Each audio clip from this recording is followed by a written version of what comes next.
अस्सलाम वालेकुम। मैं मोहम्मद अख्तर तुसां पे यूट्यूब चैनल ट्रैक्टर चक दा आगाज़ बिस्मिल्लाह अंजाम खुदा जाने ता पेर उते खैर तुसा वसदे रहो हसदे रहो थोड़ा बिरा थोड़े वास्ते दो ट्रैक्टर एक 2004 मॉडल दे एक 94 मॉडल दो ट्रैक्टर फॉर सेल कीमत भी मुनासिब कीमत दे विच कम कीमत भी ट्रैक्टर चंगे टायर ट्रैक्टर दे चंगे इंजन गेयर हिस्से दा ट्रैक्टर बहुत चंगे तसल्ली नाल देखना ट्रैक्टर बिल्कुल फ्री इंशाल्लाह तो ट्रैक्टर मुकम्मल चेक करे सो जिमें थोड़े सहसा उन्हें कीमत मिल सी बाकी ट्रैक्टर चंगे उस चेक करो तसली में 2004 मॉडल 640 75 HP बिल्कुल साफ सुथरे नंबर पंजाब दे लगे हो ट्रैक्टर नूं बिल्कुल साफ कंडीशन अच्छी कंडीशन दे विच ते तुसी देते पे हो तो लाइक जल्दी चैनल को सब्सक्राइब कीते लाइक कीते शेयर कीते फेसबुक पेज नूं फॉलो करके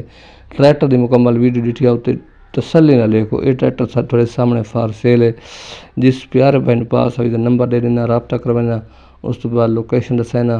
कीमत दसाना सब कुछ से वीडियो अगे पीछे नहीं करनी क्योंकि अगे पीछे करे सो कीमत लोकेशन सब कुछ विच दसाने में तुम भूल वैसो ये चेक करो ट्रैक्टर का बिल्कुल पावर साफ सुथरा अच्छी कंडीशन तले रंग चंगा उत्ते भी ठीक है थोड़ी बहुत टचंग मचंग इस ट्रैक्टर में है 2004 मॉडल है इंजन का बहुत टाइट है हिस्से का ठीक है मैकेनिकल चंगा है बाकी ट्रैक्टर तो तसली ना देखो नंबर पंजाब का ट्रैक्टर की डिमांड सलफ स्टार्ट है तकरीबन बैटरी थोड़ा मसला है लेकिन उन्हें सलफ ठीक है तो बाकी ट्रैक्टर तो देख लो अच्छी कंडीशन के टायर अगले 13 ने अगले पिछले तकरीबन 11 12 12.5 ने टायर तो ट्रैक्टर की कीमत की गल करें ट्रैक्टर की कीमत है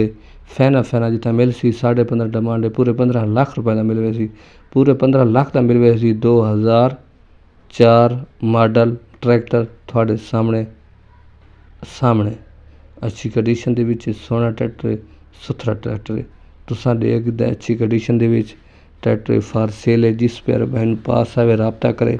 आ वने कीमत सारी ती लोकेशन इस ट्रैक्टर दी तो दस देवां कि ज़िला बखर अगू नवा झंडा हाल है नवा झंडा हाल दे नाल ये ट्रैक्टर खला है 2004 मॉडल तो जिस बहन पास आवे ये ट्रैक्टर उठाई खला है बाकी 94 ट्रैक्टर थोड़ा को दिखांदा पे वो ट्रैक्टर भी उठाई खला है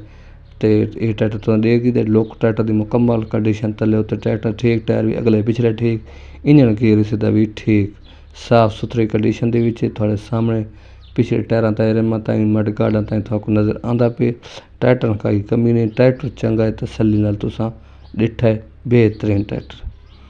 इस तो बाद थोड़े ऐसे ट्रैक्टर कहने क्या आने वाला 1994 मॉडल अगले टायर 13 ने पिछले टायर अद्धे शो जैनवन अपनी हालत तो ट्रैक्टर की battery self start number Punjab का ये ट्रैक्टर फॉर सेल है जिस भाई पास आवे इजी डिमांड लोकेशन सब कुछ इस वीडियो के मिल वैसी लेकिन तो चेक करो तसल्ली दे नाल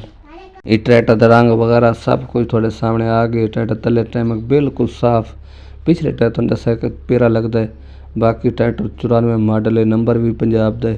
टोटल तले जैनवन उत्ते जैनवन अपनी हालत तो ट्रैक्टर की कीमत थोक दसा देना थोको चंगा लगे ये ट्रैक्टर आड़ के घिन सकते देख सकते कंडीशन अच्छी दे साफ सुथरा ट्रैक्टर है किदां त्रुट बन को नहीं मार रमजान के महीने अपना हेड इंजन ब्लॉक सब कुछ अपनी हालत भी खला है ट्रैक्टर की डिमांड वगैरह थोक दसा देना ये ट्रैक्टर की कितनी डिमांड है 94 मॉडल है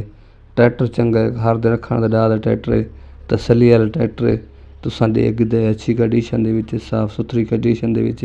हांडा टो बेदाग बिल्कुल नंबर पंजाब दा फिट ट्रैक्टर देते पे ट्रैक्टर की डिमांड की गल हुण करां तो डिमांड की बिल्कुल मुनासिब है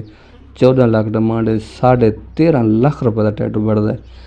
13.5 लाख रुपए का ट्रैक्टर बढ़ता है ट्रैक्टर की हालत भी चंगी है सलफ स्टार्ट भी है नंबर भी पंजाब का है मैकेनिकल बहुत चंगा है बाकी ट्रैक्टर तो देखते अच्छी कंडीशन के लोकेशन दसाएं तो